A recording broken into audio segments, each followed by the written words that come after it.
Welcome to Pop by Culture. My name is Josh McDonald, and I am an idiot.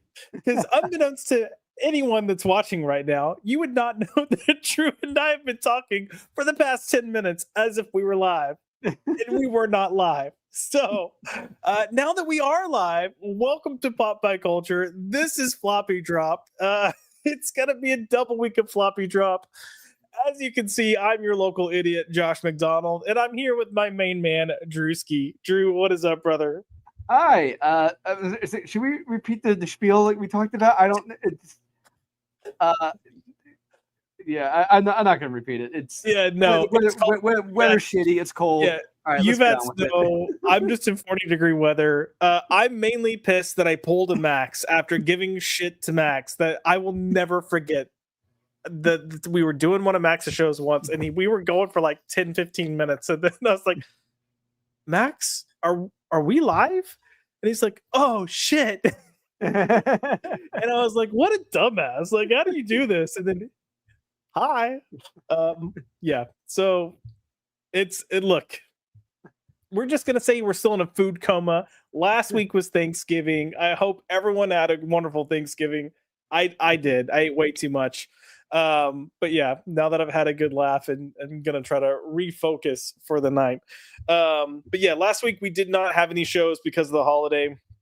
We started to do a show Friday, and then Drew was like, hey, we're gonna do the show tomorrow night. He texted me on Thursday afternoon, and I was like, dude, I haven't even had a chance to sit down and read any comics. So that's gonna be a big no. Because I worked Friday. But I was telling Drew, like, for whatever reason, I thought last week was gonna be a light week, and then I came in and, like, just, my God, it was a pretty hefty week. We had some good stuff, we had some mediocre stuff, and then, we had some really shitty stuff, which, if you have been paying attention at all for like the past month, I'm sure you can guess what 99% of the shitty stuff is. So but yeah, real quick, because we're already essentially 30 minutes late, I'm gonna run through the comments. I'm gonna say hello to people, and then we do have some announcements to get through. But just real quick hello to the people in the chat. We've got Cajun Corey here. What's up, guys? What's up, Cajun? Nice to see you. We've got Zeke in the house. He's like, how's everybody doing? Great. I'm loving all the leftovers I'm eating. I've got a dog that's giving me kisses right now. It's a good old time. Thank you, Bubba. Oh, you think who's up, big sweetie? Who's up, big sweetie? Thank you. Okay, who's going fishing? Who's going fishing? Who's got the big fish? Who's going to get the big fish? All right, I lost my headphones.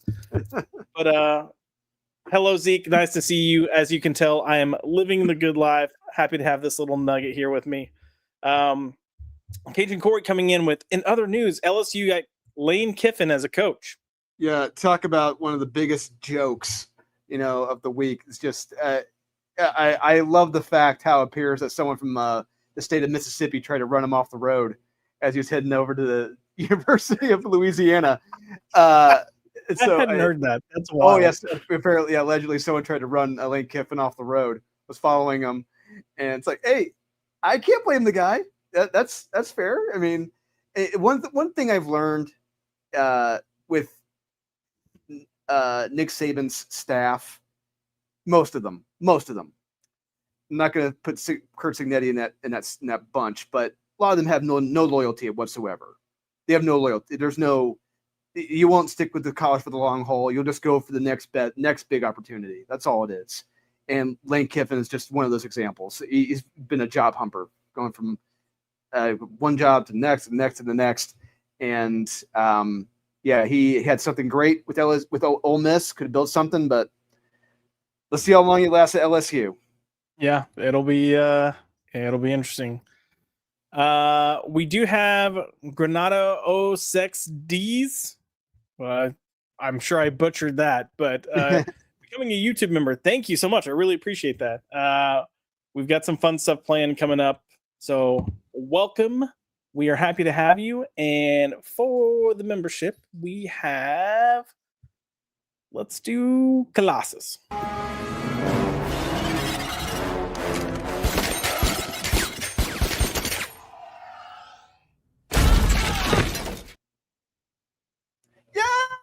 Woo woo. Back in the good old days. Oh, yes. We also have Norn Lear here. That's Leslie, correct? Lyrics? I believe so. Yeah, that's her. Evening. So hello. Nice to see you Hello. here. Ezekiel said LSU is overpaid. We'll see. I'm gonna. It's gonna be curious to see how the shakeup kind of. I mean, it's gonna be hard to. It's hard to say they overpay when you consider how much they paid Brian Kelly. It's like, duh. So I guarantee you there were some safeguards in this contract for Lane Kiffin. Yeah. Yeah. I will say the only college football stuff I could think about last week was Friday night's game where A&M lost to UT. I mean, that was a game. That was a game. Yeah, sure. I was pissed.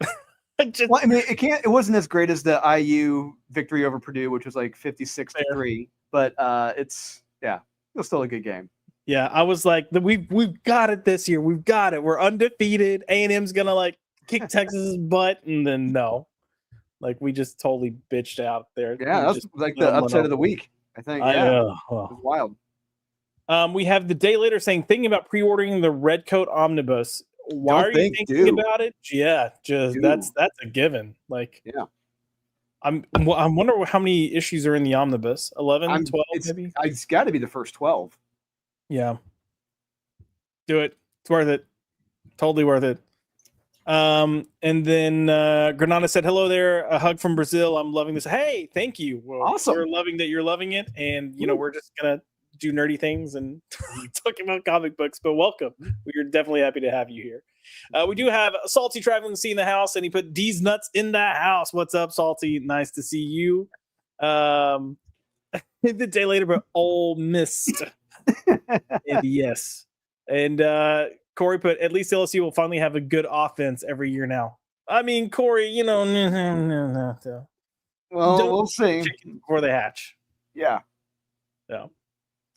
Gosh, they gave Kiffin 7 years at $90 million. So much for like reining in how much you're paying these coaches. Yeah, did you watch the governor's press conference talking about this? Like he's tired of this crap, like over like paying so much for these coaches. And it's like then they go and do this. It's like so much for that. Holy crap! That's wild. That's so much money. Yeah. Salty put, what's the word on giant size criminal number 1? I don't know.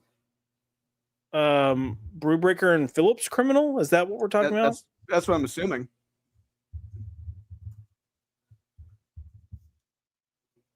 I understand it's well lauded. It's gotten a lot of great reviews. I've just never read it. It's just one of those things in his bibliography I haven't read. Like I can vouch for like Kill or Be Killed that he did. It's actually really good from Image. His Daredevil stuff, his Captain America stuff. Yeah. And I know in wait a minute. Was Criminal the one with like the super criminal guy who could absorb the powers? Was that the one that was in the Wildstorm universe that he wrote? Or am I thinking of another one? I think you might be thinking of another one. Okay. Because I think they've done a couple of runs of Criminal. Yeah, he does all these. I mean, good for him. He does a lot of these like crime themed books, and a lot of them have like kind of like the same titles. So I'm kind of, it's like when you watch the Dirty Harry films, they all have like these random title names, and it's like they all kind of like merge together into one film. You don't know which one it is. Yeah, they. I've got some of his books over here, but they all have all the crime noir stuff kind of blends together for me. And look, they're all good. And anytime he's working with Phillips, it's it's going to be a solid read. Some are better than others, but yeah, never bad stuff. But they do all blend together. What else we have here? Salty put F the roads, give it to Kiffin, and and then for the Red Coat Omni, it looks like it's 14 issues, comes out sometime in April. Nice. Bomb. Nice. I think Drew and I have both been like dropping some dollar bills on some Omnis lately. So yeah, I sent you a photo of everything I bought. Yeah. It was just like, oh. And then Salty put, I think we're getting a new. But sorry, speaking of which, real quick, I will say, well worth it. The Spectre Omnibus. I cannot put that down. That has been dude, so damn good. I've got it right over here, and I'm just like, I haven't had a chance to sit down and start reading through it yet, and I just want to sit down and start reading through it because I'm there. No, don't get me wrong. There's something about it that it's. I won't spoil it. When you read it, you understand what. There's something about it that's very dated at the time, but outside of that one element, this one character, it is a fantastic read. Yeah. Yeah. And it's one of those that just gets better as you keep reading it too. Like Yeah. it just Yeah, and not just the art by Tom Mandrake is so damn good. It's like I'm reading this, and I'm like, these guys could have been the spiritual successor to Saga of the Swamp Thing, honestly. Yep. Agreed. I completely agree. That whole era of like Saga of the Swamp Thing, which I know was like 70s and 80s, and this came, I think, like 80s and 90s. No, this was 93, 94. Oh, that's right. It was mid 90s. You had the Question that run. But for me, those all kind of have that same like vibe, you know? Like, I don't know. But I love all of those. They're great, fantastic books. But speaking of fantastic stuff, Drewski, you've got a little bit of an announcement to make here. Yes, I do. Boom. So, yes, for the first time in 10 years, Counterpoint Comics, Murat Michaels Counterpoint Comics, he is having his first major crossover. Counterpoint's Lethal Ladies, featuring Naughty and Nice, Savage Eve, Pray for the Sinner, Demon Slayer, Battle Fairy and Yeti, and Baby Zombie and Candy. I wrote this well over 2 years ago, and it's been finished, done, ready to go. But just Murat has had a release schedule, and this is just in the back end of it. And finally, he's caught up. So all these projects that Josh knows I've been working on for the past few years are now finally coming out. And this was the very first one we did 2 years ago. I got to write for Murat, and first project Andre Lunatic and I worked on together. So it was a learning curve, but we became the best of friends, and I had so much fun writing this. This was an absolute blast, and I can't wait for people to check this out. And then it looks like we've got some interior art here. Yeah, so if you look at this page here, it looks very familiar to something that involved a Crisis from DC Comics. Yeah. So yeah, we got our characters here, and they've all been summoned by this gentleman, or this individual called the Woke, and he has deemed all of them problematic, and they have all been canceled, and they are all doomed to die on this planet. So doomed to die. Yes, so they're on a level playing field on this neutral site planet, and it's a battle to survive. Nice. And it was an absolute blast to write. Hell yeah. And then I believe we have this super bomb ass cover, I believe. Yes, we do. I had to show this off. This is one of our bomb ass covers by the one and only Draxgal. Draxgal, one of the biggest rising superstars right now in the biz. And I love how he lays out his covers, he does these cool angles, these POV shots kind of looking up at an angle. You get to see all the babes here from the Counterpoint Comics. This is honestly, when I back this, is going to be one of the comics covers I get, if not the only one. Yeah, no, this. I mean, even the Draxgal comic from Naughty and Nice: The Return looked fantastic. Yeah. This looks fantastic. This is definitely going to catch some people's attention and make some people want to get this book, because and this is what I like about this. It gives you that whole like sexiness that I think a lot of people are drawn to and like, but you can still see, okay, like it looks like it's not just like boobies. It's like here's boobies in action. Yeah, exactly. Yeah. Booties. So no, I'm excited because look, if you go back to like 2 years ago when we were doing shows, you had me going like, Drew's working on so much stuff and I don't even know what I can and can't talk about. So I'm just trying to like keep my mouth shut. 2 years later, now you understand where I'm like, can I talk about this or not? Yeah, it is such a people have no idea just how much I'm been bursting wanting to talk about these projects, and this is one of them. And I just told Josh I'm working on another one right now, so we'll see. That's gonna be a quick turnaround on that one, Josh. So we'll see what happens. But this one, Nice. we're talking. Murata's talking launching this, I think, in about a week or two. Oh, hell yeah. Okay, cool. Yeah. So just keep us in the loop. We'll keep you in the loop, fans. We got a squeaker here. But as we get information, we'll definitely make sure we share that with you guys and let you know when we're launching stuff. And we've already got Salty here coming in with hell yes, take my money, Dolan. Gladly. He said, I'm not going to sit here and listen to Josh besmirch boobs. No, sir. on the coming out of Thanksgiving, you're going to besmirch boobs. How dare you? But yeah. All right. So we're going to go ahead and start getting into comics because, again, we have a ton to talk. Oh, so he did clarify. Yes, it is a brand new issue of Criminal, the first one in 5 years, coming out tomorrow. Oh, wow. So yeah, I will. We'll have to hop on that for Thursday. But cool beans. Drewski, when we got backstage and I was talking to, well, aside from me having my technical issues and then starting the show without actually starting the show, I'd made the comment that I wanted to start this week with DCKO because usually we've been saving these events for the end, but I felt like we finally feel like we're getting the start of DCKO, and yes. I wasn't sure if you felt the same way, but I was going to start with Superman. Sure. So yeah, let's just say I'll say I enjoyed Superman more in the DCKO event than actual DCKO number 2 when we get to talk about it. Okay. Mainly in this one because I enjoyed the art in this one, and it just felt more focused, honestly, in this issue.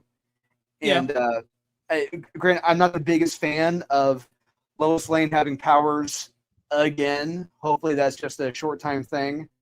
But this was a very, very fast paced issue. This flew by pretty quickly. Reading this. Agreed. And look, one of the things that I felt like impressed me with this is especially with Age of Revelation going on at Marvel and all those tie-ins and then not playing a point. We've been talking about how pointless all those tie-ins have been and how it feels like a waste of time, waste of money. It's definitely a waste of money, definitely a waste of time. But I feel like this issue felt like it served a purpose in that it gave us a kind of a side story to explain something that's then taking place in the main story. And I was like, thank you. Like, this is what a tie-in should be. But yeah, no, I thought this was actually a really solid issue. I love the stuff that we discover with Lex here. And I thought it was really good. Yeah. And hey, what's going on here with Eddie Barrows? I mean, Eddie Barrows' art, it looks fantastic. And it really makes me wish that Eddie Barrows was doing the actual event himself, because that'd be looking like $1 million. But but regardless, it's cool seeing the villains here in the old Legion of Doom headquarters, and you got Luther bringing them all together, and Cheetah saying like, it's all about you. Yeah, and it's a very fun issue. It is, and I really like that they took the time because we made a point with the first DCKO issue for the heroes to get the villains and get them out of the picture, and you had Mr. Terrific put them in like a Phantom Zone type area. So learning how they got out and that Lex kind of had a plan as well. It made for a fun read, and who was it? Josh Williamson that wrote this? Yep, Josh. You can just tell he knew what he wanted to do. He's having fun with the characters, and I think that's the big thing that's the big with. Yes, yeah. Real quick, I think that's going to say that's one of the big differences between here and the DCKO number 2. I think Josh Williamson actually had fun writing this. Yeah. No, I thought this was honestly a solid issue and a good chapter to have in DCKO, and I thought it was strong. It made me excited about DCKO, and then DCKO may or may not have fallen a little flat, but also look. I Well, would say are we gonna move? Are we gonna move on to that? Or are we gonna finish talking yeah. about Let's. this? We might as well. Let's move on to it. So I'm gonna say real quick. I'm gonna sum my theory up on this. The way I understood this event as a whole, Joshy Poo, was that we are going to be getting like one-on-one tournament Mortal Kombat style of fighting here, in each issue. That's what I was led to believe. Reading this issue, I did not realize, it's going to be Legends of the Hidden Temple. We're going to be hunting down things on the planets that are hidden, and we may wind up at the Shrine of the Silver Monkey, finding something. It's just, I didn't realize it was going to turn into a fucking treasure hunt. That's what this is about. I mean, look, I think the one-on-one Mortal Kombat type stuff is coming because we had that teased. Yes. So you're right, because I think it was either at the end of this issue or the end of the Superman one, and they say it's Superman versus Captain Atom. Yeah. And like, think there we go. That's what I was expecting. That should have been the second issue. Oh yeah, no, agreed. I mean, we're definitely taking our sweet ass time getting to this point, but okay, maybe it is this issue that's at the end of. Yeah, so I will say I wasn't expecting this whole race to get your totem, and if you get the totem, then you're one of the 16 that will move on. If you don't, then you don't. And I will say a lot happens. There's a lot of action. There were times that I was like, what the, like, it's a lot to try to keep up with, within like 20 something pages. But, there were moments where I actually had fun with this. It almost felt like, and look, some people are probably going to think this is a bad thing, but it almost felt like a side quest, like mission before you start your mission type thing. If you were like gaming or something. But you've got all of these items that grant you or imbue you with power. So you've got the God Killer sword. You got Adam's belt. Yeah, Bane's Venom. I'm like, are you serious? I know, right? It just Green Lantern ring. Yeah. So you have all these characters then trying to get these things, and it creates some for some interesting interactions. I will say I thought the most interesting was the Superman Lex, and most of the issue does focus on that. But there were, in my opinion, two shocking, well, not sure, one shocking moment and one that I was like, okay, this could be cool. But I'll say Lex does something to Superman that I was like, oh shit, okay, well, yeah, how are we dealing with this? He went there. Yeah, I didn't see that happening. No, I didn't either. And I'm curious to see what they do coming out of TCKO with this, because I was like, is this permanent? Is this not? Well, let's just say Chip, Chip Zdarsky did that to Batman, and that got fixed pretty quickly. Mm-hmm. So yeah, I mean, well, Scott did this. He did it to Alfred in the Batman book, but yeah. Anyway, it was interesting, but the way Superman ends this issue, I thought was really the interesting thing, because it kind of put him in a situation where it's if you could infuse Superman with another character's powers, a character that he has come in contact with a lot, that's what you get. But yeah, some of this action I thought was fun. The Wonder Woman versus Etrigan battle I thought was interesting. I laughed at this moment with Giganta. Yeah. And then you call that big, and then it's the Joker with the Adam's belt. I was like, all right, okay, fine. You gotta chuckle out of me. And then some of it I didn't care for, like this stuff. I just felt like, okay. And then I hate who gets the Speed Force ring, because I mean, look, I'm just going to tell you, it's Harley. It's right here. Harley gets it. So Harley's one of the people moving on, and I wish she wasn't. How she's moving. It's like, I'm already like starting to hate this event because she has moved on. I'm just like the one obnoxious character that, majority of people just, I would say, I mean, look, maybe I'm wrong, Josh. I just feel like I would think a majority of people don't like Harley, but maybe maybe the majority do. I don't know. I mean, I think if you get outside of people reading comics, I think there are a lot of people that really like Harley Quinn as a brand, like the brand of Harley Quinn. Yeah. I think that people reading comics, I think there's a lot of people that are like, I'm so sick of Harley Quinn. And it's just because they just keep putting her in everything and like highlighting her and everything, and it's like, all right, enough. Yeah, You know, she's DC's Kamala Khan. Yeah. she is very much so, and you know, it wasn't. I mean, it was still bad, but it wasn't as bad when she was just popping up in everything, and she was Harley Quinn, and you know, she would kind of disappear for a second. But then, ever since Tom King had her beat Superman, Wonder Woman, and Batman in, Yeah, what Heroes in was the Crisis. Yeah, I'll never forget yes, that. Yeah. it's just like everyone's been like, oh, Harley is skilled to beat the Justice, and I'm just like, no, she's not, bro. Don't stop. One person made a really bad decision, and now everyone's running with it. But yeah, outside of that, there's a lot of characters here. There's a lot of, I mean, look at how many panels are. This should have been happening over the course of 2 issues. We had one issue that was way too much talking, and this shit should have been going on. Because they've essentially got 2 books worth of action that they're just cramming in here. And it's so fast paced, and you don't really get to fully connect. And then by the time you do get to the end, the 16 have been determined of who's moving on. And I felt like there's a part of me that was like, wait, so, okay, are we not seeing these other people anymore? Like, are we not seeing the Nightwings and the Damians and all that? Like, are we done with them now? So I felt like we got undercut from that a little bit.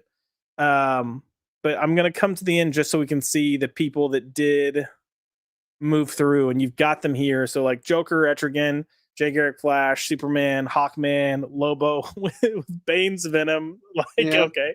sure.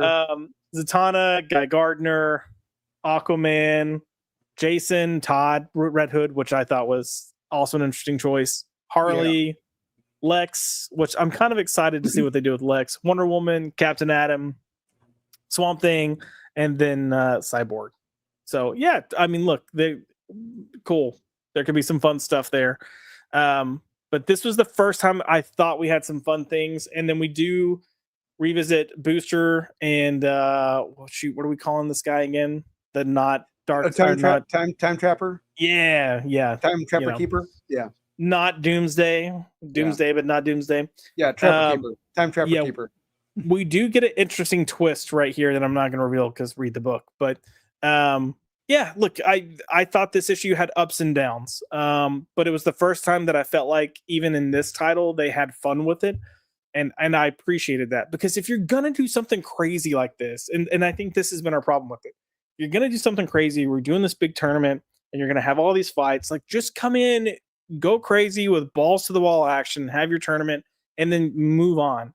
And we've had 2 issues plus tie-ins of talking and setup and talking and setup and talking and setup and talking and setup, and then retreading the same ground in some areas, and it's just like, all right, we get it, just give us the story.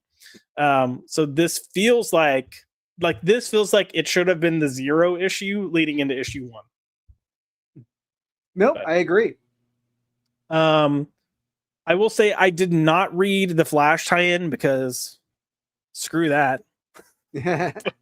I did read Justice League Unlimited, and I know you didn't read this. I was really disappointed.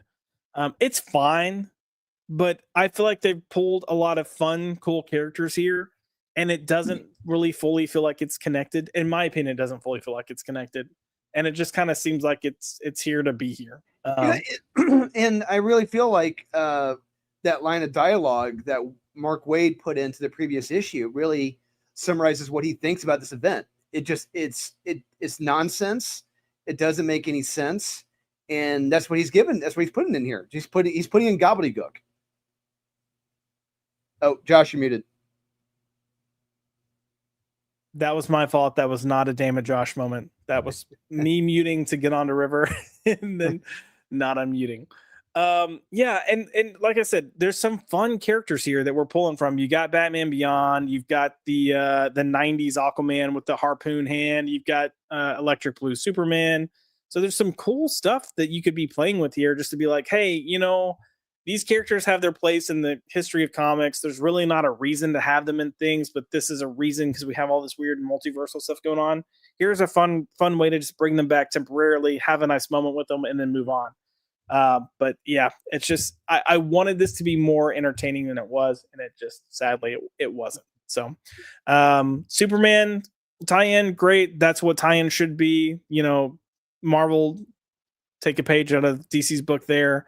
DCKO finally feels like it's getting started, and then Justice League and Flash are like, don't waste your time.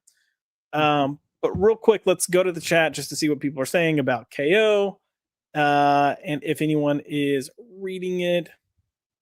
So I'll just put, oh my god, that book sounds like trash reality TV, like Survivor. You're not wrong. No, you're really wrong. Not. You're not. I called it Legends of the Hidden Temple, but Survivor works too. Oh yeah. And yes, Salty is actually right. LGBTQ casuals love Harley. There are a lot of, gosh, I don't even want to say lesbian, because I feel like half the time they're not even lesbian. There's a lot of queer females, if they consider themselves females, they might be they thems as well, that seem to really relate with Harley. And then I know there's a lot of people that love Harley because Batman the Animated Series. She does have some comic fans.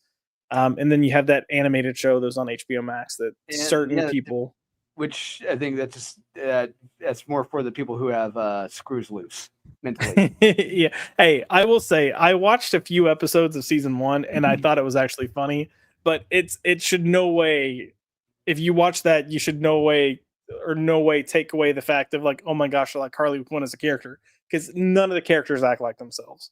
It's just a comedy show using it's a parody, it's a play on the characters. But and then Norn Lear put Harley is one of the poster girls. Yeah, that's she's right. She is right. It's true. Yeah. Mm-hmm. There was a point in time, and I'm wanting to say this was 2019, that DC had revealed that Harley Quinn products were outselling Superman products, like as far as clothing, like retail merchandise. And I was like, that is wild. That is wild. Very wild. Yeah. But there's also, that was shortly after the Suicide Squad movie with Margot Robbie, and I know people responded to that. And there was we were there. We remember it was massive. It was like it was the same level as Deadpool when it came out. People. We're at the point now, maybe too young to remember. I distinctly remember going to conventions, seeing a lot of women, some of which who shouldn't have been dressed up like that, were dressing up as Harley Quinn, and it's like, okay, good for you. Bold strategy, Cotton. Bold strategy. Yeah, but it had an effect on pop culture. Yeah, look, there's a 2 to 3 year period where you would have thought, Hot Topic was Harley Quinn topic, because I feel like 50% of the store was Harley Quinn stuff. So that's true. She's got her fans. We also have Zach's popping up in here with Hell Joshy. What's up, Zach? Nice to see you, brother. I hope you, I know you're Canadian and don't celebrate Thanksgiving. But if you did try to decide to be American on Thursday and celebrate Thanksgiving, I hope you had a good Thanksgiving. If not, I hope you had a good time thinking about us having Thanksgiving, because it was good. All right, Drewski, I want to stick with DC for a second. And this wasn't an official tie-in, but it did have some kind of ties to DCKO. But we have Green Lantern. And this was a fun issue where we kind of got to have a throwback, and we had Green Lantern and Green Arrow team up together. Yeah, this was my favorite issue from DC this week. I had an absolute blast reading this. And, well, not just that, but it's the fact Jeremy Adams was writing it. That's a plus. The other point, too, you've got Green Arrow and Batman. Green Arrow and Green Lantern. Sorry. Mm-hmm. Batman's in the next issue. I'm sorry, jumping ahead. But yeah, you had these two together, hard traveling heroes together, and they are just so well written by Jeremy Adams. He understands these characters so well. And we're old enough, we read enough to know like when these characters are acting or talking out of character, but no, Jeremy gets it. Everything was on point. My only real question from this issue is, what was that monkey thing with the cap? I have no clue what that is. Is that a toy thing that kids like? I don't know. That was my. I wish I could ask Jeremy that. Like, what is that? I don't know. I don't know if it was something real, or if he was just kind of playing into like the popularity of those like Labubu thing. I don't know. I genuinely don't know. Yeah, I don't know either. So this plot centers around, okay, when you say it out loud, we see this plot out loud, you just, it's ludicrous. You can't help but laugh. There is this robot set up by Darkseid to create this exclusive, expensive real estate for rich people to escape to during the DCKO event. Yeah. And you say that out loud, it's like, what the hell? Come on. It's ludicrous. But at the same time, I'm having fun with this because Jeremy Adams knows it's ludicrous. And he's having fun writing this. Yeah.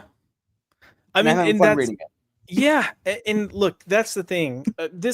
So when I read this issue, I was reminded of he did the team up with these two like back during the summer or going into the summer. That was like the Hard Traveling Heroes one-shot thing where Ollie and Hal were on a road trip, I think. And it was kind of a silly issue with a silly premise, but it was so much fun. And it was because he had fun with it and he nailed these two characters that I was like, I would take more of this. And then I started reading this and I was reminded of that issue. And I was like, same thing here. Kind of a silly premise. Not necessarily the most impactful or greatest story. I've got a dog attacking me right now. He's desperate for attention. But yeah, no, I had a lot of fun reading it and I was happy that I read it. Yeah, same here. I had an absolute blast reading this. This was my favorite DC comic of the week. And I had fun because Jeremy Adams was having fun. Yeah, agreed.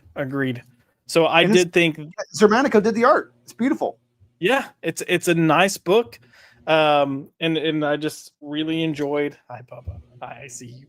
I really had a good time with it. Now, if we look to another book that had Green Arrow in it, there may or may not be some opinions and some ups and downs. So for that, I'm talking about Batman, Green Arrow, The Question, Arcadia. Okay, so you're gonna have more to say about this than I will. So I'm just gonna say my point now. I was looking forward to reading this the most out of all the DC books. Same. I did read this. Well, part of it. I got 5 pages into this, and I just had to quit because Look, I'm at the point I brought up earlier with the Green Lantern comic. We should know when characters say or do things out of character that we just call bullshit on. Yeah. There's a point in this issue that's about 5 pages in involving Batman. I raised the bullshit flag and just said, no, this would not happen. Batman would never do that. Yeah. And I was out. I was checked out. Yeah. I want to double check. I think it's Gabriel Hardin. Is that right? Yeah, Gabriel Hardman. He did the script and the art. And I will say the art for me, I thought was really strong. I dig it.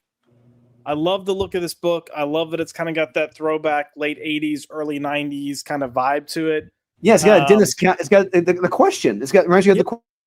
Yeah. And I'm with you in terms of that moment. And I'm gonna pull it up real quick. But Batman kind of is like,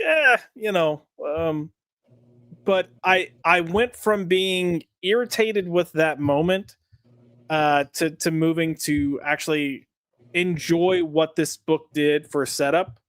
So essentially you've got this case that Vic Sage is working on, and then it's like a trafficking situation that he's kind of investigating and looking into. But then you find out that there's ties that may or may not be related to Oliver Queen, that Oliver Queen may or may not know about. So that's how Green Arrow gets dragged into it. And then they find out that Batman is also working this case. So it is a bit of a mystery there, dealing with stuff that feels like real world type issues that we have and see today. Because it was doing that kind of balance, and because you kind of get these 3 different personalities of Batman being more of like the hard on crime, Oliver being kind of like, you say hard on crime, and like you read this right here, it's like he's not that hard on crime. I know. This is the Batman from Batman Fortress, honestly. Oh God, here. I know. That was actually what I thought of when they had this moment.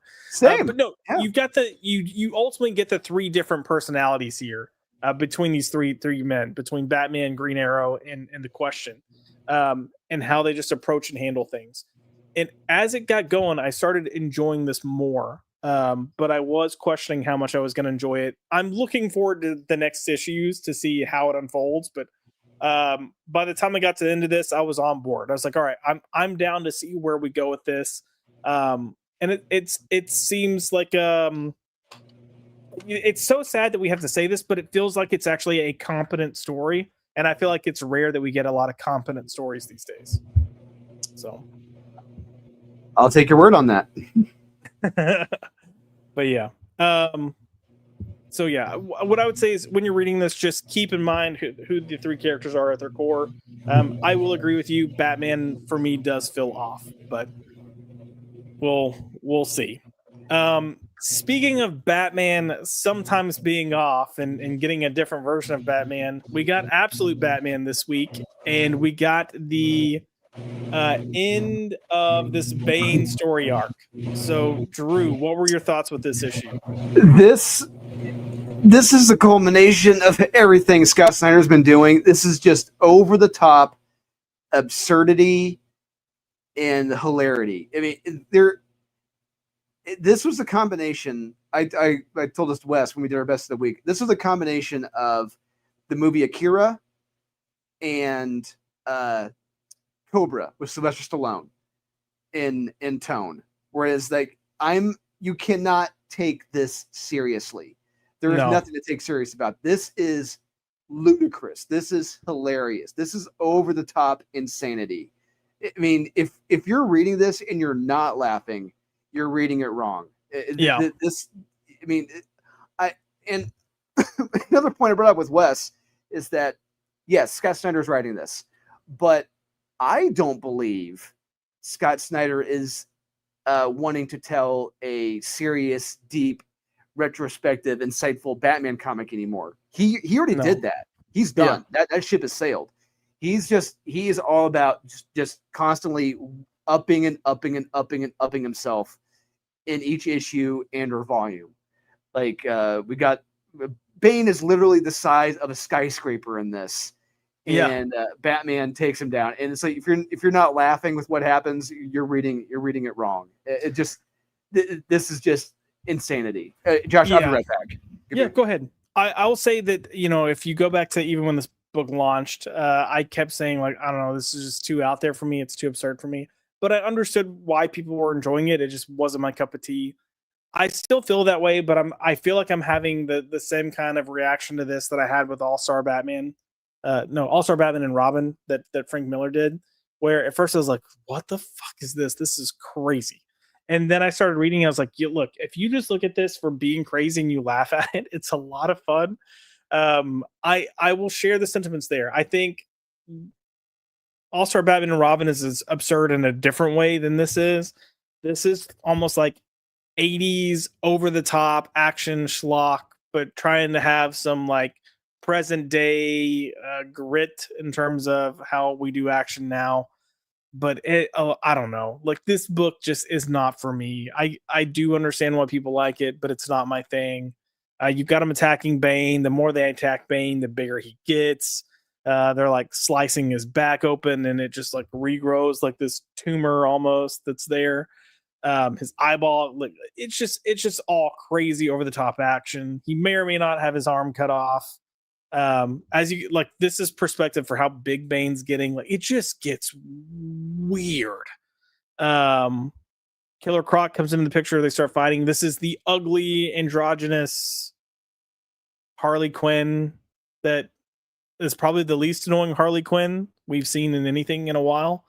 But yeah, I mean, this is what it is. You got your quote unquote heroes, which are essentially Batman with all the villains coming together to stop Bane, and maybe they are or aren't successful. I still think this mouth on Killer Croc looks insanely retarded. Like here's his head. I don't know if you guys can see my mouse, but that's his head, and then the mouth goes all the way back across Bane's torso. It's weird. Ugh, it's weird. But yeah, there's the slice. Batman's doing some action with that axe. That's all I gotta say. Yeah, he's very good at killing people with that axe. He sure is that good. Oh, I'm sorry. He doesn't kill people. Yeah, he Oh just yeah, he just horribly maims them. Yeah. yeah, sure. It's like Yeah, I don't know. it's like that's another thing about this. Look, the defenders of this, if you're defending this and you're saying Batman hasn't killed anyone, wake the fuck up. God, Yeah, get the fuck out of here. Yes, you've lost that argument.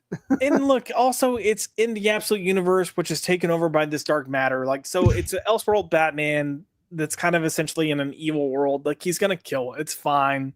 If it were, my problem is the people that want this to be like the main line Batman. I'm like, stop talking. You get that shit out of here. No. Yeah, here's where you can see how big Bane has actually gotten. And don't ask how this works, that as he keeps getting like death blows, he just gets bigger and recuperates. Like I said, it's like Akira. Yeah. When it's the Tetsuo, the guy, the kid, he just keeps growing and growing and just looks like a big massive flipping tumor as he grows. It's kind of what we got going on here with Bane. Oh, of course. And like, I feel like it needs to be reminded that Bruce in this universe is like 7'4". Like, he is massive on his own scale. When people ask me like, what's the best way to describe like this Batman, or who's this Batman in this universe, I'm like, think of Mongo from Blazing Saddles. That is this Batman in this universe. He's only pawn in Game of Life. Yeah. But yeah, they think they beat Bane and they haven't actually beat Bane. And then there's a character that steps in to do something, and it is the most retarded, crazy BS. I don't know. I feel like look, I know Scott Snyder doesn't do drugs, so I don't know how he's coming up with half this crap. But it's like, when you've got those the nerdy kids, and like we're all nerds, but the nerdy kids that have the like bad ideas, and they're like, oh, wouldn't it be cool if, and then what if, and then this happens, and it's all the like craziest batshit, out of left field ideas. That's what Absolute Batman is for me. Like, I don't know where they're coming up with this shit, but I'm like, all right, I guess it's happening. I guess this is real. I really see it. Just like I said, if you've read Akira, I think that's what he was heavily inspired by. Yeah, and that's my opinion. And maybe I'm wrong, maybe I'm right. I don't know. Yeah, but I won't give the ending away. We'll save that for another time. The way they stop Bane. Oh gosh, boom. That's all I'll say. Boom. All right, I'm gonna pause for a second so we can go to the chat and just look at some of the comments.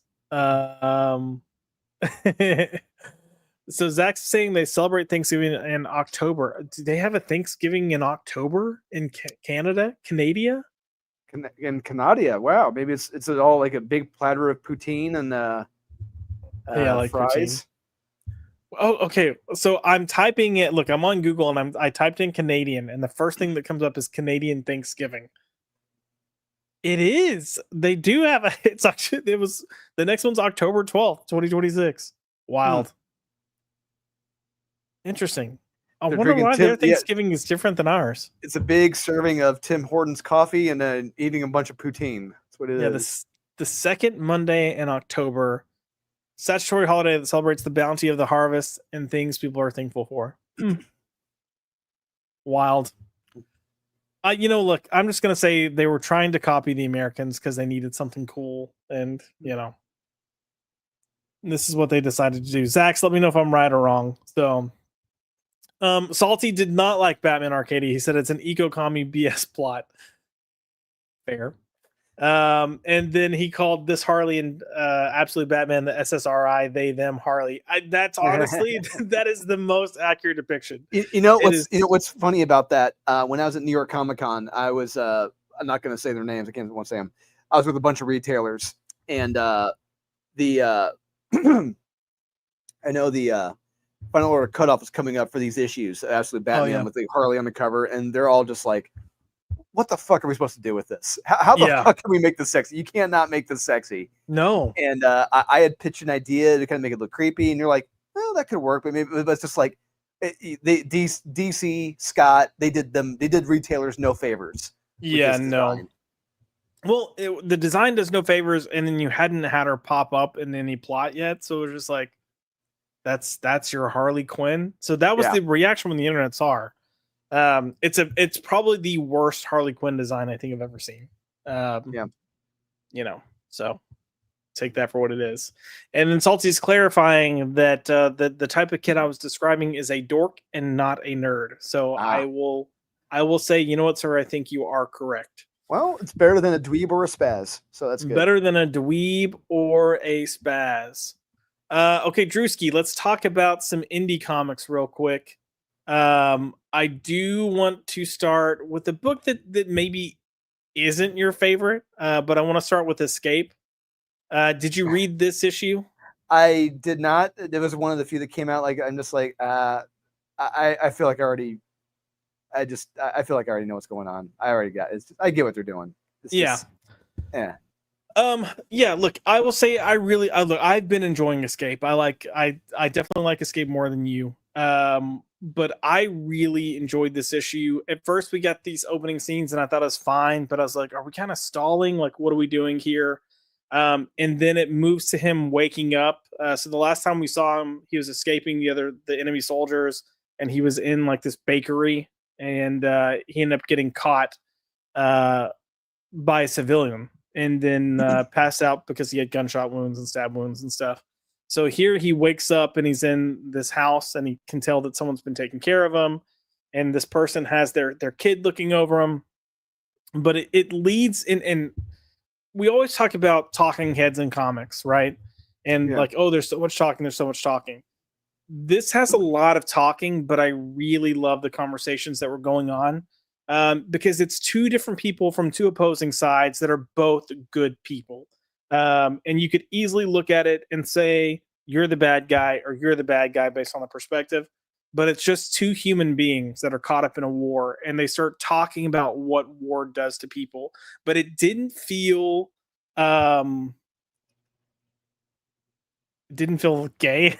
Like, it didn't feel like it was lefty, like, like liberal bullshit type thing. It felt I like just these are I just started thinking. I'm sorry. The first thing when you started talking about the premise of this, first thing that came to mind was a episode of Seinfeld when Jerry and Elaine is like the working for the pen and publishing, and they're representing a friend of I think it's Tolstoy, who wrote War and Peace, mm, and Jerry jokingly told Elaine, "Oh yeah, the original title for it was a war. What is it good for?"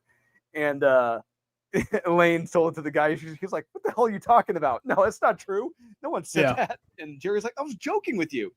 And I just started thinking like, war. What is it good for? And just people talking about Oh, war. Just yeah. I mean, yeah, look, it's just a really human, honest conversation from two people. and And so Josh, I dig that. I love it. My issue is, I've said it before. I'll say it yeah, again. You have anthropomorphic I can never say it correctly. anthropomorphic. Anthropomorphic Yeah, dogs as humans. Well, living in a human world, mind you. Everything is still human in the world, yeah. and talking like humans and with human problems. I'm just like, just make them fucking humans. I don't. If you're gonna play that game, why? Why have them as dogs? Yeah. That just and I'm done. Yeah, it doesn't bother me. So apparently the bad guys are bats. So I was like, okay, cool. But for me, it's look, Rick Remender's writing, I think, is like on point here. And I find Rick Remender to be hit or miss. I either love his stuff or I just really do not like it. This is one of the things that I love. And just to kind of give you an idea of the conversations that are happening here, you have, one of the civilians in the quote unquote enemy country. Um, they're talking about war, and he says proof of one truth, and you've got our hero saying, what's that? And then he just says, we are all the villains and God stopped listening to either side. You have all these little just nuggets of dialogue that I'm like, damn, that's good writing. And yeah, so I love this book. I love this issue. I thought it was really, even though it's a slower paced issue with a lot of dialogue, I thought it was done incredibly well. But I'll say what I also liked is there are letters at the end of this issue that talk about, um, you know, people's family members that served, what they went through, how they thought of war before and after. Like it was just some really nice stuff, and it kind of explains why Rick wanted to make this book, why he did it. And I was like, all right, like I respect that. Um, I do think this is ultimately going to be a book that once it's done, it works better just reading as a single collection. But I'm looking forward to getting this. I thought it was a really strong issue, and I enjoyed it. I hope we get back to some faster paced stuff, but this was a very nice moment to slow down for and half. And in some of it going back, some of it kind of reminds me of what was in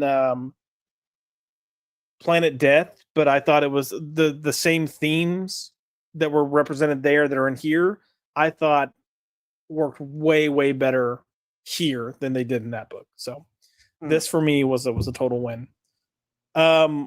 Moving on to another indie book, we did have Feral come out this week, and another another really interesting issue. And I will say the thing that I found the most interesting about this is that a character that I really liked, I was like, "You're a piece of shit." Yeah, I know. Yeah, but Lucky was my boy. Lucky was my guy, and he's turning into an asshole. yeah, This is real quick, and not just that, just like a scoundrel too. At the same time, I'm just like, listen, who are you? the scoundrel aspect I thought was funny though. I was like, you dirty little dog. Even though you're a cat, you dirty little dog. Look, he's cat scratch fever or something. I don't know what's going on, but there are a couple of things I liked about this, and this was actually I read this, and at first I was like, that was all right, and then the more I thought about it, the more I actually enjoyed it. But I loved this opening scene because we haven't seen like the humans that are trying to contain this virus and all this stuff.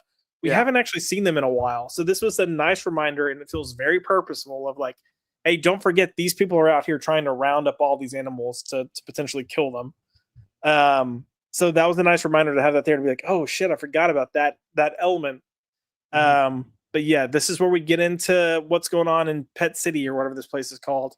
And it's an interesting take because you're getting to see how they're operating now that Lucky and our heroes have overtaken the cats that were running it.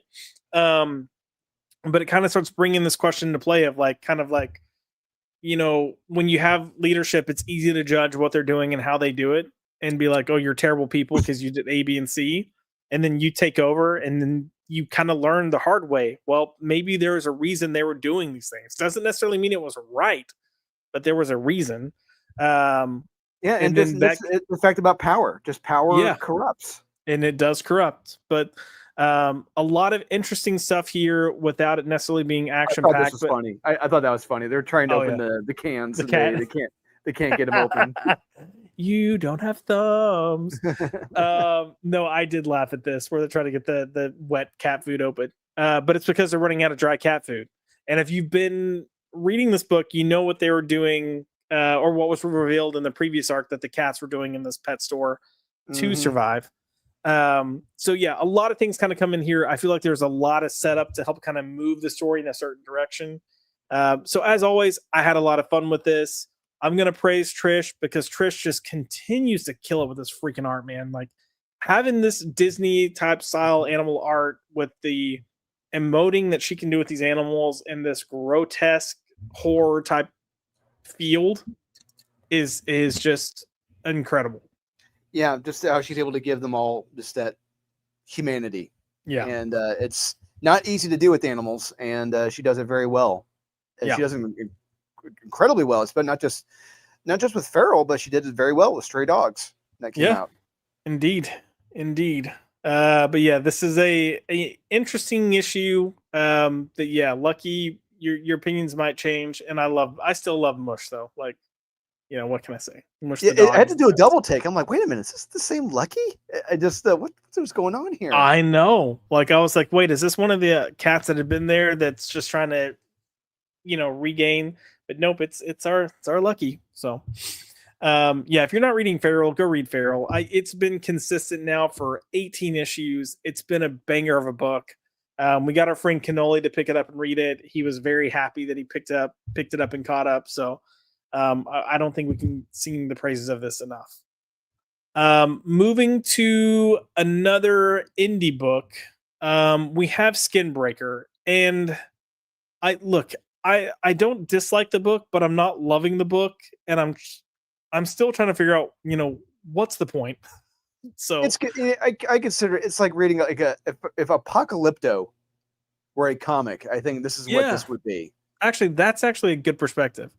Look, it's not bad. It's just a slow burn, and I think I just my expectations of what this book was gonna be, and the fact that it's not that, and then I want it to like just okay, like give me something to hook me because I Yeah, haven't really had anything fully hook me yet. I thought it was gonna be fucking Conan. Honestly, I Yeah, thought it was gonna be like a Conan book. But I'm like, oh no, it's gonna be this complete opposite of that. But it's like, okay, I can go along with this for now. yeah, yeah. We'll see what happens in the next issues. But right We now, I'm will. just kind of like you said, I'm going with it. But what the Yeah. saving grace is the David Finch art.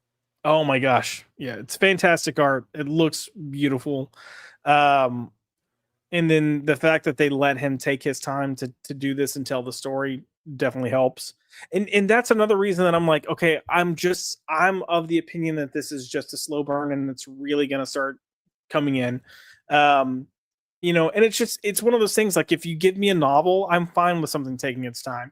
But I think with comics, we're so used to the brevity and how efficient storytelling is in comics that I think that's the part of me that's like, all right, come on, let's do something. Because I'm fine with slower paced stuff. If you give me a movie, give me a novel, I'm fine if it's slower paced. This just for whatever reason is a little slower than I would like. And I again, I'm waiting for that hook. Like, why are we telling the story? Mhm. So hopefully we get that answer soon. But yeah, beautiful art, potentially going to be a good book. We just have to wait and see. It's fine to good for now. Um, yeah. Drew, you read a book that I did not read Oh, because usually when I see these, I'm just like, nope, it's gonna probably be crap. I'll pass. But you read Boba Fett, Black, White, and Red. yeah. So I like you. I was not going to read this, but Wes had recommended it, so I did my due diligence. I read it as well to see where I landed upon it, and I checked the credits. I'm like, oh, we got an E.M. Geist cover. That check. That's Yep. a win. Got Ethan Sachs writing it. That's kind of a win. Yeah. And on top of that, got my boy Juan Jose Reap doing the art, and I'm like, That was what I okay, just saw. I was like, this is oh, a the win. art's gonna be good. Yeah. Yeah, and so people don't know, I've worked with Juan Jose Reap before. He is a great dude, and in fact, he's doing interiors of full issues. I'm like, I am there, and Juan killed it in this issue. I personally told Juan he did a fantastic job, and yeah, this story is pretty much an early day of Boba Fett when he's just put on put on the armor pretty much, and people are calling him like the son of Django, and he's still trying to make a name for himself, and Yeah. he's discovered this cult and what they're doing to their bodies. It's great stuff, and it's visually stunning, and Yeah.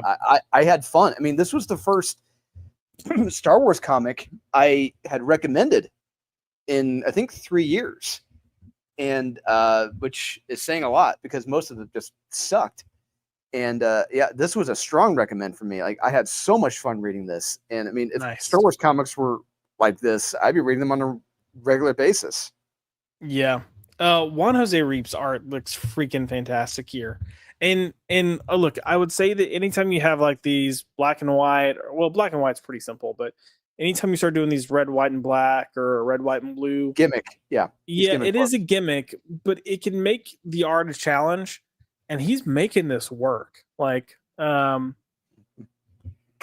when you have things like Superman and you do red, white, and blue, or Captain America red, white, and blue, it kind of plays to itself that you can use the colors as a way to add like theme to the story.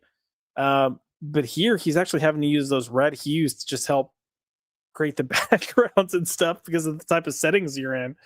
Yeah, And it would be very easy for a lesser artist to make this look muddied, and he makes this look good. yeah, So kudos to him because this is fantastic. And you said it's a fun story. Like you had yeah, fun with the story. yeah. It's a fun story. It's a fun, creepy story, And I because when it's usually what this cold is doing to each other and what they're doing to their bodies, what they're putting their bodies into, it's like, oh, that's what you guys are. That's where they came from. It's like, oh, okay. So, yeah, it's an absolute blast. If you love horror and you love Star Wars, yeah, you're gonna love this.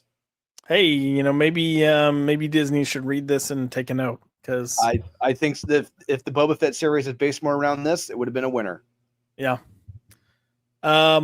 Let's look at the comments real quick before we wrap up the night with Marvel. Let's see. We've got Salty coming in with, I like Escape a lot. F the haters. F you, Drew. You hater. You take your haterade and go back to West's show where y'all don't talk about anything positive ever. Poor Wes. He gets so much shit. And he's like, I just did a full video on the best things of the week. It's like, I've got a whole podcast about what's great and what's not great. Yeah. We've got Grateful Dog in the house with evening, everyone. What's up, Grateful? Nice to see you here. Oh, that's what I forgot. I put it in the damn thumbnail and I forgot to read Geiger. Again, there was a lot of stuff to read. And then I was trying not. Geiger was fine. I was trying not to get this week mixed up with last week, or last week mixed up with the stuff coming out this week. And clearly I have not had the most. If you saw how we started the show, aka I started the show, we did like 10 to 15 minutes without recording. Whoops. Yeah. Let's see. Slow burn reset for sure for Geiger. Cool. Okay. And then Salty put, I'm over Skin Breakers for fuck's sake, dudes. And that's kind of where, like, there's so many things texture wise, like the texture of the story I'm enjoying, but like give me something. Like I'm giving you a ton of opportunities. Give me something that's not just David Finch's art.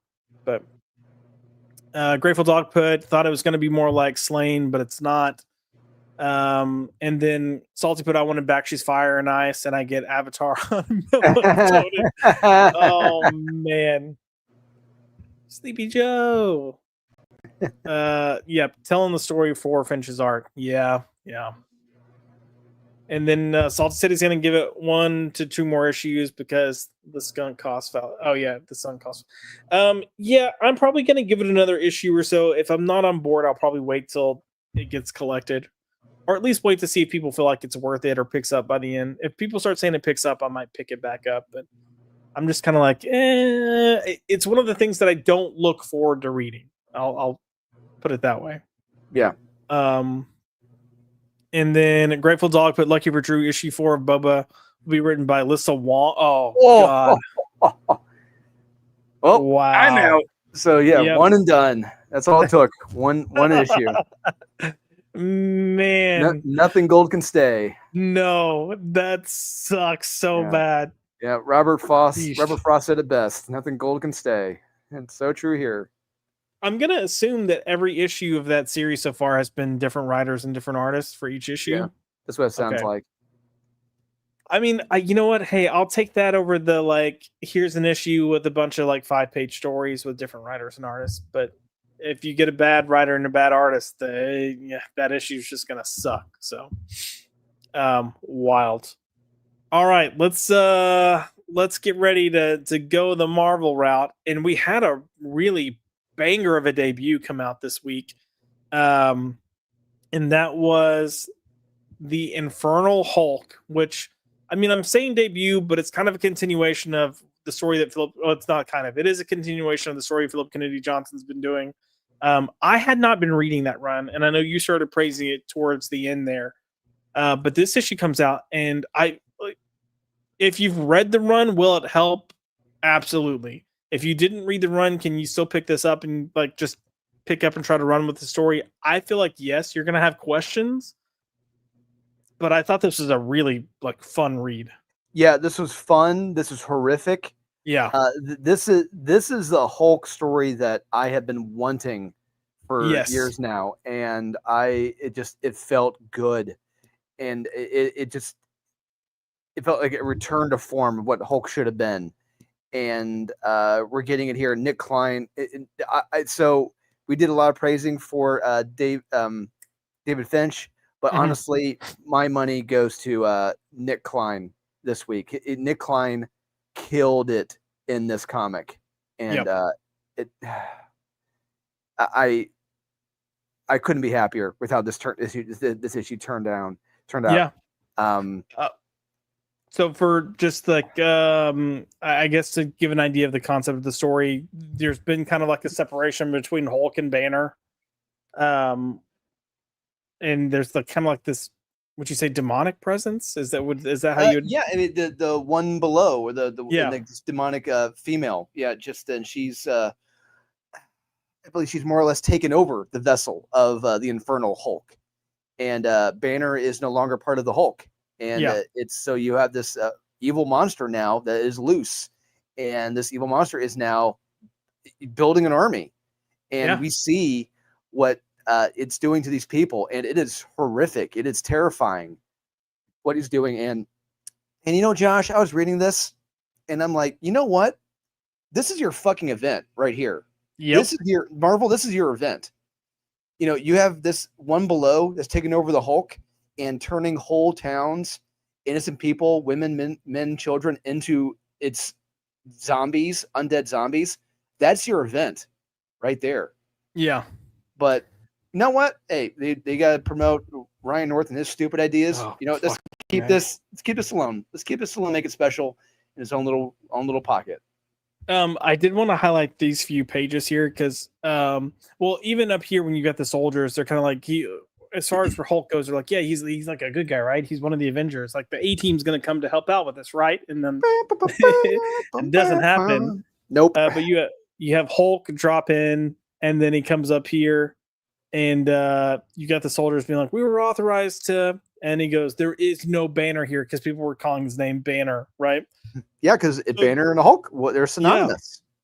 Yeah. That alone should be terrifying. If you understand the context, that alone is terrifying. But then you got the soldiers going, well, what do you want? And he goes, from you. And then you got this thunderclap moment. And he blows the freaking guy's head off. I was like, holy shit. This is agreed. This is where that kind of horror, just the brutality here. And then I think, look, I thought this too, especially with how pussyfooted the Hulk's been depicted in the Marvel movies since Infinity War, essentially. Like I'm so happy to see this. This issue alone made, and I know the Incredible Hulk with Johnson and them had ups and downs, but this issue made me want to go pick up that entire run and read it. So, what stunk about that initial run with Philip Kennedy Johnson is that Nick Klein wasn't on a majority of the issues. Nick, he would sporadically come in. He would do like one issue for every 4 or 5, and it's like, oh, okay, it's going to be one of those. And the fill-ins who would come in, they be average to mediocre at best if you're lucky. But I'm really, really hoping Nick Klein does a majority of the issues in this run, because if he does, this could be in the makings of something very special. Yeah, no, I completely agree. I genuinely agree. But yeah, I thought this was a ton of fun. If you didn't pick this up, go pick it up. It's a good hop on point. And this is probably the best the Hulk has been in a good while. Yes. I know Al Ewing had some moments in his run that really stood out, but Al Ewing just can't seem to tell a story to save his life. But I can't remember. I don't remember the last time the Hulk felt this intimidating, and that's worth saying something. It's been a while. It's been a while since I could. Yeah. Daredevil and Punisher. So we've got, Marvel went from who's Frank Castle to like, we've got 3 Frank Castles for you. So we've got Punisher Red Band, which came out the week before this week. And then this week we also had the Punisher Marvel Knights, Marvel, what is it? One World Under whatever is universe they're doing right now. And I didn't read it. You said it was boring. We had this issue drop, and I was kind of interested to read this. I was interested to read this, so I picked it up. Did you get a chance to read this? I did, and look, I'll say this: if you've never read the terrific Garth Ennis Punisher Max story from the Welcome Back Frank run, where we had Daredevil chained to a chimney and Punisher getting ready to take out someone, read this. Go for it. Yeah. But if you've read that Garth Ennis story that came out 25 years ago at this point, you're good. You don't need to read this. Yeah, I agreed. That was look, I thought this was fine. Definitely better than the Daredevil stuff we'd been getting before Daredevil ended. So I guess there's kudos there. But my whole thing was it was definitely, ground getting retread.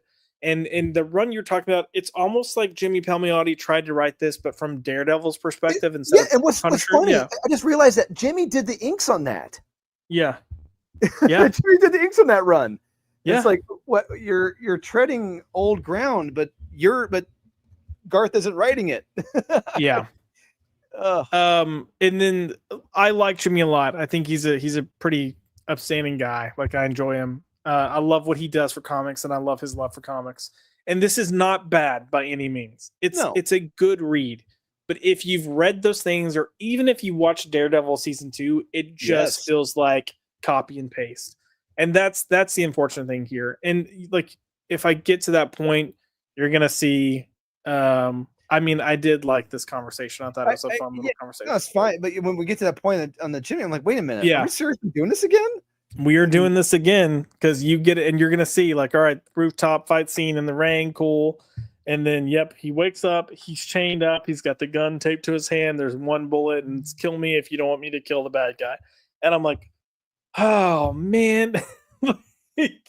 And here's what's bad is even though we're recognizing, like, okay, he's taking the old story and kind of just telling it from Daredevil's perspective, the fact that we have that perspective in the TV, well, I mean, from previous comics and then from the TV show, all of this is like, okay, I guess we'll do this again.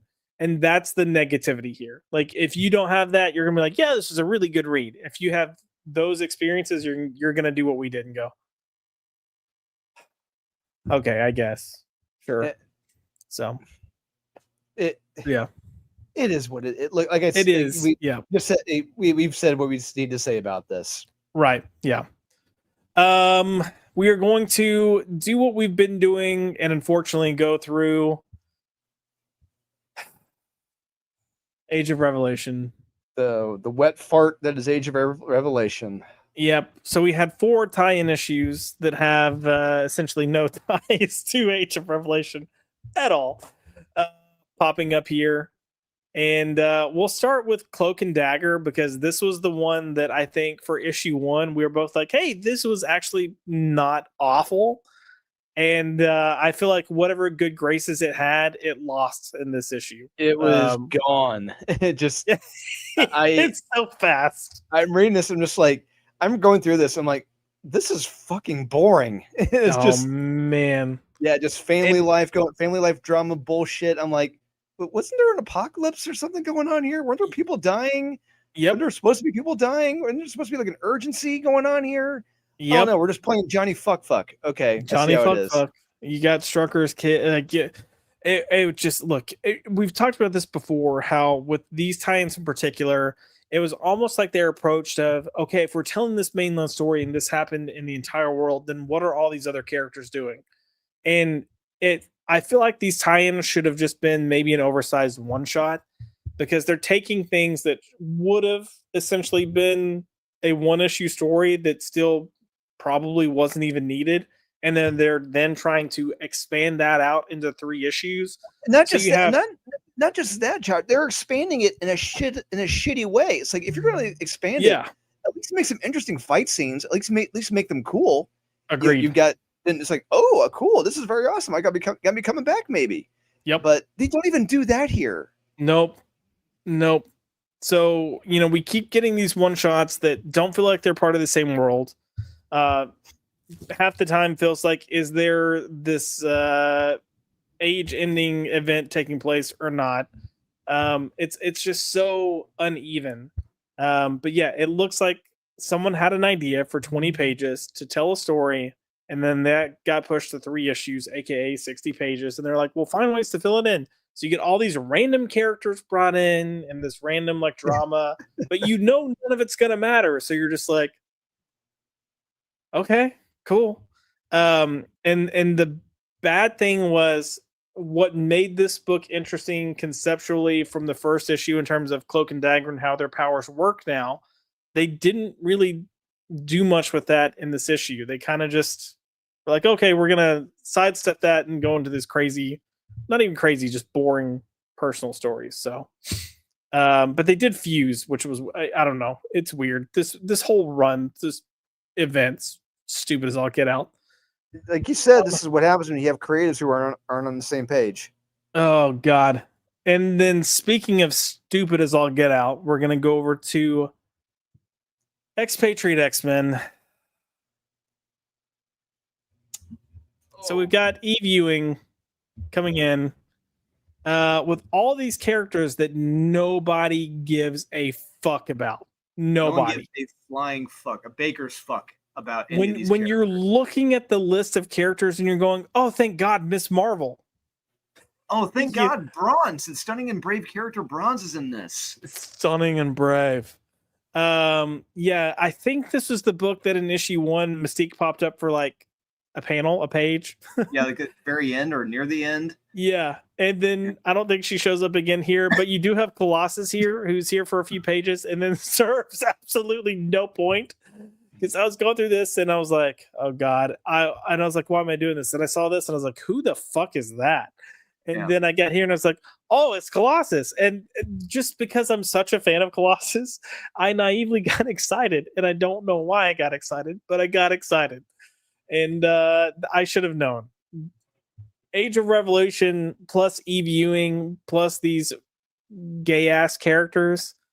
Whining, bitching, just that's all they do. That's all they're doing, just bickering and whining. That's all they do in this. And it's just like, shut up. Do something. Do something. Like I said before, I say it again. There's this world-ending event, allegedly. People are dying, allegedly. You guys aren't doing a fucking thing about it. Nope. Not a thing.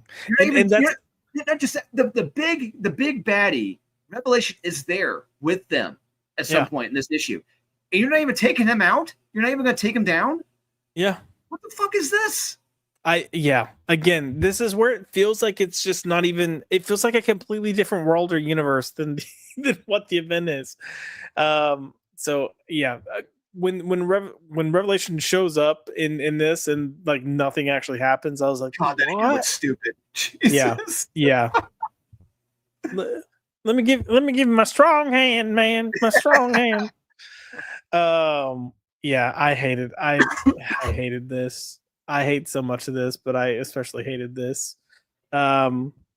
Independent Free Nation of Texas, like, Jesus. Off. I hate these people so much. Yeah, I don't know. Enough of that. We're gonna move on to Undead Pool. I almost said Undead Deadpool. I almost did the two deads. Which there's really not a ton of Deadpool in this. It's a whole freaking lot of Cable. This is the Cable comic. And look, if I got no problem with that if you're gonna make it a Cable comic. And agreed. But so real quick, people were curious about this. This theme park does exist. It is real. It is in Indiana.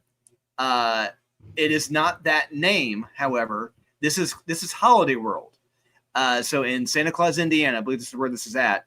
There's a theme park called Holiday World, and in like the world of Epcot with Disney at Holiday World, there's different segments where it's like you have a Christmas land, you have fall Halloween land, you have summer land, you have all these different segments, different parks, and there is a Christmas land at this theme park, as well, and they got roller coasters, Ferris wheels. So yeah, this is real.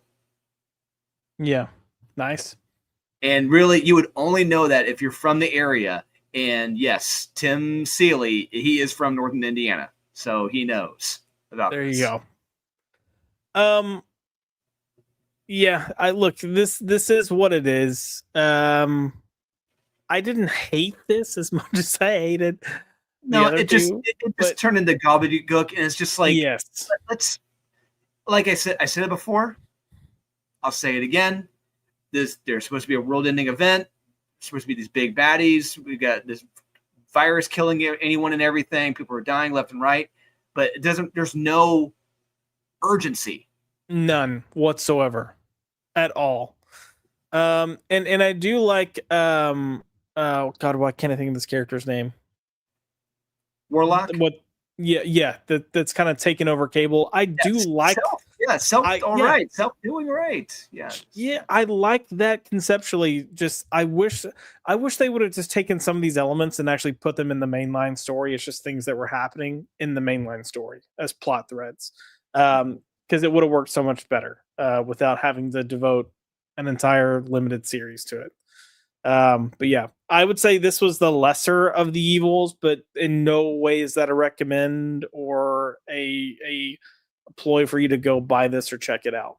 But it's just honestly, it once again, I love the artist on this. oh yeah, he is one of those artists who's just been pigeonholed to these just lame stories, and I feel so bad for him because he is so talented. He deserves so much better than this, and I'm just waiting for him to have that one big hit because he deserves it.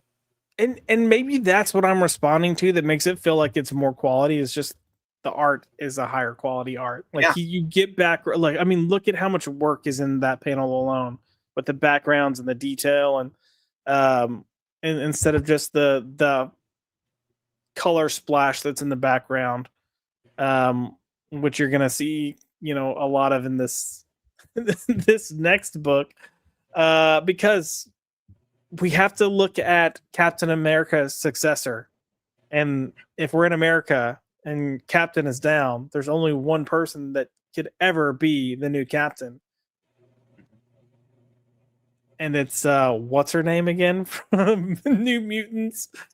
Daniel Moonstar. Yeah, Danny Moonstar. That's right. The Native American chick. Naturally, we stole their land, so it's only best that she takes it.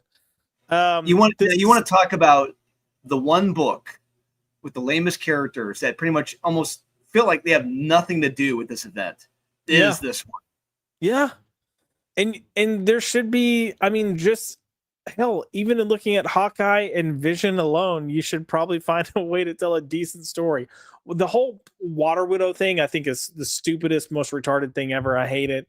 But even Cannonball and Danny Moonstar, you should find ways to make that work because they were both New Mutants, starting as New Mutants when New Mutants launched.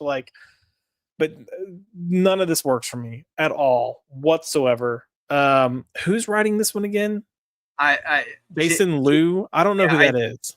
From what I recall, that's the guy that did the Century book, right? Yes, which was fucking terrible. Which was like a bad idea and a half, and one that people wanted to swiftly forget about. Yeah, I mean, look, that explains so much of it. When you have wheelchair bound Century, that writer is doing this. That's why you're getting the shit. And once again, it's another book of talking heads. That's all they're doing here. Yep. And look, there you got Revelation right there. But no, it's like your big baddie is right there. Why are you not doing anything? Yeah, no. Why?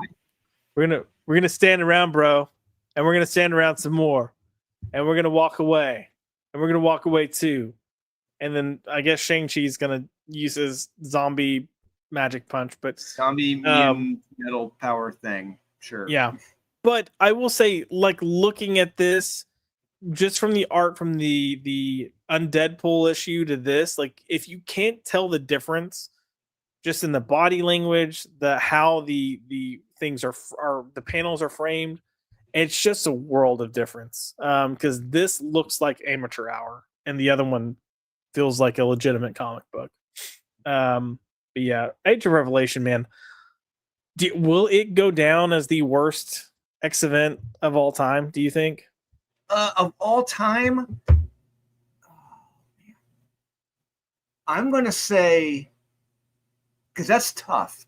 Because Yeah. when you think about all the other lame ones that came before it, like that's X of Swords or Sword of X or Oh yeah. I mean, crossing swords, sword tips, touching sword tips, whatever yep. it was called. And whatever events like the AVX that came out. I don't. It's pretty bad. Yeah. It's down toward the bottom. I don't know if it's the worst, but it's down toward the bottom. Yeah. I mean, we can't forget about X-Men, Cyclops, Jean, and Wolverine crossing streams and touching tips. No homo. Um. Yeah. It's so sad that the X-Men are in the state that they're in, and then have been in the state for Almost a 5 years, decade now. 6 years now? Yeah. It's When did House of 10 Powers of X or House of X 20, Powers of 10? 2018, Was it 2018? Okay, so it was pre-COVID. Yeah. Oh, yeah. It was Um, pre-COVID. Yeah. See, sheesh. That started off strong and then fell apart once everyone other than Jonathan Hickman came into play. But um, yeah. Again, it's just I'm looking at this going, what's the freaking point? And even though you have your main villain here, it doesn't feel like it's part of the same story, and that's the wild, crazy aspect of this. So, crap. I don't think I've heard a single person say positive things about Age of Revelation. I think everyone's going, "Wow, this is awful." Yeah. And I really don't know how you can defend it. no, Right. but what's crazy is even when you have the all the psychos that praise the hell out of everything go, yeah, this is bad. Yeah. You got a problem on your hands. Yep. Real quick to wrap up tonight, we're gonna go through these final few comments, but Wong with Bocelli art, I'm not sure what comment that. Oh, referring to I think the Star Wars. Oh, Alyssa Wong. Okay. Yeah. Uh, Well, it could be worse. It could be Phil Noto art or Riley Rossmo art. True. If Phil Noto just did covers, I'd only have positive things to say about him, but he doesn't. Excuse me. So, guesses on which issue Klein stops doing art and we get a fill in. Shame.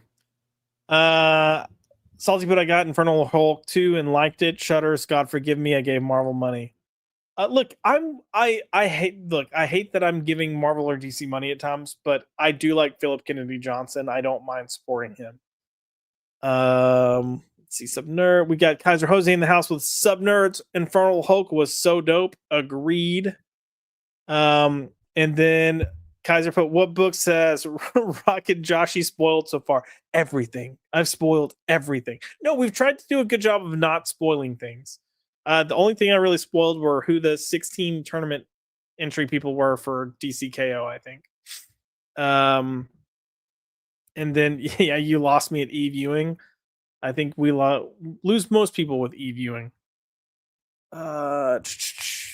Independent Free Nation of Texas, you review your Ripper first books. Maybe. We just lost Drewski. He'll pop back in a second, I think. Yeah. Oh, let's see. Fake COA. Oh, okay. This is the when I saw this whole Rippaverse thing where they spelled nerdrotic wrong on the certificate of authenticity for the signature, so many people were like, "How the fuck could you do this?" I'm like, "How the fuck could you not expect this?" This is the stuff we get from Rippa now. Like, not even now. This is just what you should expect from Rippa. It's god awful. Yeah, that was crap. I feel so bad for Gary too, because Gary's genuinely such a good guy. And part of me wonders if he felt, I'm blurry, so I apologize. I don't know what's going on. I wonder if he felt like he had to go with, not even had, but felt pushed to go with Ripper to do his book and release his book because of the friendship that's there. And part of me is like, if you had just gone with anyone else, I don't know. This is what you get. So I hate that for Gary. Hopefully there's no pages fucked up. Hopefully someone's read the book start to finish and there's not some, double page spread that's a page turn or anything like that. But yeah. Um Grateful Dog put I stopped after Alpha Core. I didn't even have to get anything. I skimmed some stuff that other people had, and I was like, I'm so glad I did not back this bullshit. Yeah. I'm waiting for that nightmare to end because I feel like it's only a matter of time. But it's cross-eyed buddy Brandon misspelled Neurotic's name. Oh my god. Well, at some point they're gonna get someone in there that's an actual like editor to double check this shit and then give story notes and do things and say, hey, your art looks like fucking dog diarrhea. And if they don't, they're just not gonna be a legitimate company. Hopefully no cinematic experience. Yeah, no, we give us some cinematic experiences in your book.